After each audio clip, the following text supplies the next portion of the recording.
ഡോ, അമ്പലത്തിലല്ല പിശാചുള്ളത്, നിന്റെയൊക്കെ വർഗീയത നിറഞ്ഞ തലയ്ക്കകത്താണ്. നമസ്കാരം, ഞാൻ ലക്ഷ്മി കാണത്ത്. എന്താ കാര്യമെന്നല്ലേ, കേട്ടു നോക്കാം. 16 വയസ്സുള്ള സാറാ സജ്ജാദ് ഒരു തങ്ങള് കുടുംബത്തിൽ ജനിച്ച ഒരു മുസ്ലിം പെൺകുട്ടി. പക്ഷെ ഈ മുസ്ലിം പെൺകുട്ടി ഒരു കാഞ്ഞിരപ്പള്ളിയിലുള്ള ഒരു ഭഗവതി ക്ഷേത്രത്തിൽ പോയത്രേ. അങ്ങനെ പോയപ്പോ അവിടുന്ന് ആ ക്ഷേത്രത്തിലെ ദേവിയോട് പറഞ്ഞു, എന്റെ കൂടെ നീ പോരുന്നോ എന്ന് ചോദിച്ചപ്പോ ദേവി തന്റെ കൂടെ പോകുന്നു എന്നാണ് ഈ സാറാ സജ്ജാദ് എന്ന മുസ്ലിം പെൺകുട്ടി പറയണേ. അങ്ങനെ വീട്ടില് ആ ദേവിനെ കുടിയിരുത്തിയിട്ട് ഇന്ന് ആ ദേവിയുടെ ആളായിട്ട് മാറിയിരിക്കുന്നു ഈ പെൺകുട്ടി. ഇത് തങ്ങള് കുടുംബത്തിൽ തങ്ങളായ സയ്യിദത്തായ ഒരു ഉമ്മാന്റെ മോളാണ്. എനിക്ക് പരിചയമുള്ള ഒരു ഉമ്മ ഉണ്ട്. ഈ ഉമ്മ ചേക്കുട്ടിപ്പാവാനെ സേവിക്കുന്ന ഒരു ഉമ്മയാണ്. ചേക്കുട്ടിപ്പാവ എന്ന് പറഞ്ഞാൽ ഒരു പിശാചാണ്. ആ പിശാചിനെ സേവിച്ചാൽ കുറെ കാര്യങ്ങൾ നടക്കും.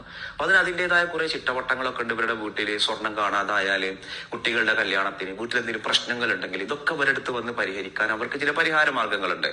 ഫലം ഇവരുടെ കയ്യിൽ ആരുണ്ട്? ചേക്കുട്ടിപ്പാവുണ്ട്. അപ്പൊ ഞാൻ ഈ വീഡിയോ പറയുമ്പോൾ ജൻസി തലമുറക്കാർ ചേക്കുട്ടിപ്പാവ എന്ന് പറഞ്ഞാൽ വല്ല കുട്ടികൾ കളിക്കണ വല്ല പാവയാണോ എന്ന് കരുതും.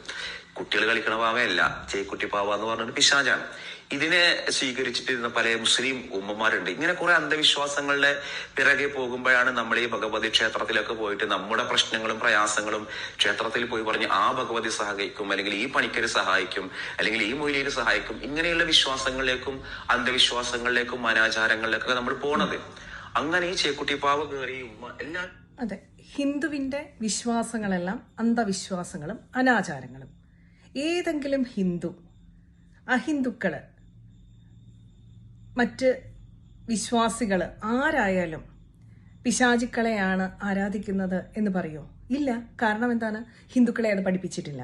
എല്ലാ വിശ്വാസങ്ങളും ഒന്ന് തന്നെയാണ്, ഒരേപോലെയാണ്, എല്ലാവരും പ്രാർത്ഥിക്കുന്നത് ഒരേ ഈശ്വരനെയാണ് എന്നാണ് ഹിന്ദുക്കൾ പഠിക്കുന്നത്.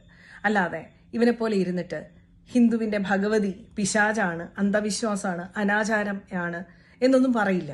എത്രയോ ഹിന്ദുക്കള് അഹിന്ദുക്കളുടെ ആരാധനാലയങ്ങളിൽ പോകുന്നുണ്ട്.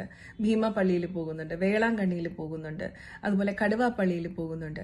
പക്ഷെ ഒരു ഹിന്ദുക്കളും ഇരുന്ന് പറയാറില്ല അവരൊക്കെ പിശാചുക്കളെ കാണാനാണ് പോകുന്നത്, അല്ലെങ്കിൽ അനാചാരങ്ങളും അന്ധവിശ്വാസങ്ങളും ഒക്കെ പിന്തുടരുന്നുവെന്ന്. കാരണം അറിയാമോ? ഹിന്ദുക്കള് ഭഗവത്ഗീതയില് ഭഗവാൻ ശ്രീകൃഷ്ണൻ പഠിപ്പിച്ചതെന്ന കാര്യമാണ് പിന്തുടരുന്നത്.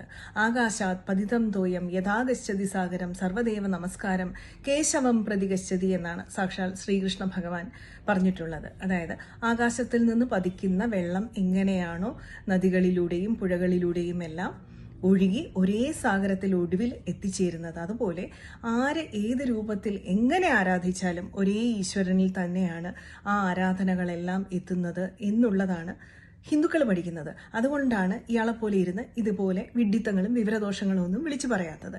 എന്നിട്ട് പേര് മതേതരനും.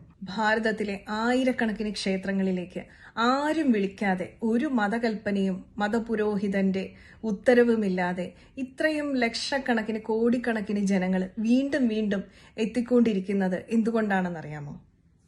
സാക്ഷാത് അനുഭവേ ദൃഷ്ടോ ന ശ്രുതോ ന ഗുരുദർശിതോ. ആരെങ്കിലും എവിടെയെങ്കിലും പറഞ്ഞതുകൊണ്ടോ ഉത്തരവിട്ടതുകൊണ്ടോ അല്ല, സ്വന്തം അനുഭവത്തിന്റെ വെളിച്ചത്തിലാണ് ഇക്കണ്ട ജനങ്ങളെല്ലാവരും ക്ഷേത്രങ്ങളിലേക്ക് എത്തുന്നത്.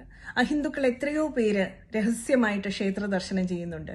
അതാരെങ്കിലും പറഞ്ഞിട്ടാണോ? അവരെ ക്ഷണിച്ചുകൊണ്ട് വന്നിട്ടാണോ? അല്ല, അവരുടെ അനുഭവം കൊണ്ടാണ്. അതുകൊണ്ട് ഭഗവതി പിശാചാണ് എന്ന് പറയുന്നവരുടെ തലയിലാണ് ശരിക്കും പിശാചിരിക്കുന്നത്.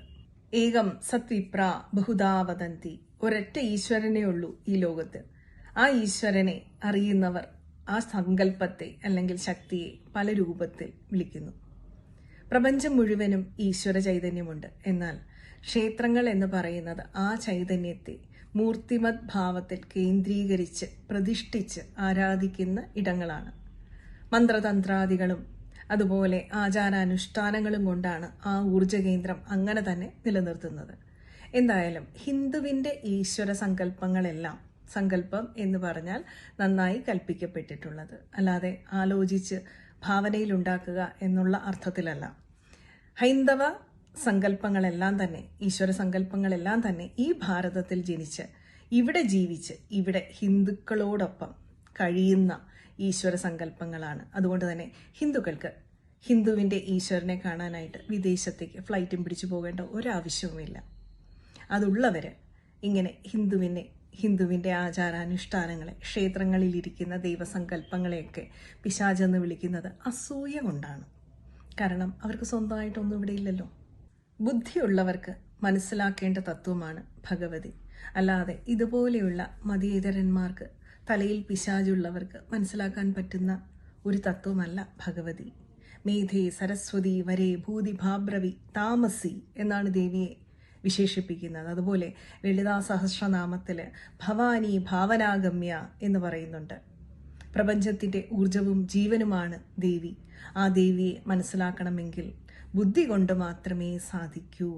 അതുകൊണ്ട് ബുദ്ധിയില്ലാത്ത ഇതുപോലെയുള്ളവരോടൊന്നും ഭഗവതി തത്വം പറഞ്ഞിട്ട് കാര്യമില്ല. അവർക്കത് മനസ്സിലാക്കാനുള്ള ബുദ്ധിയില്ലല്ലോ.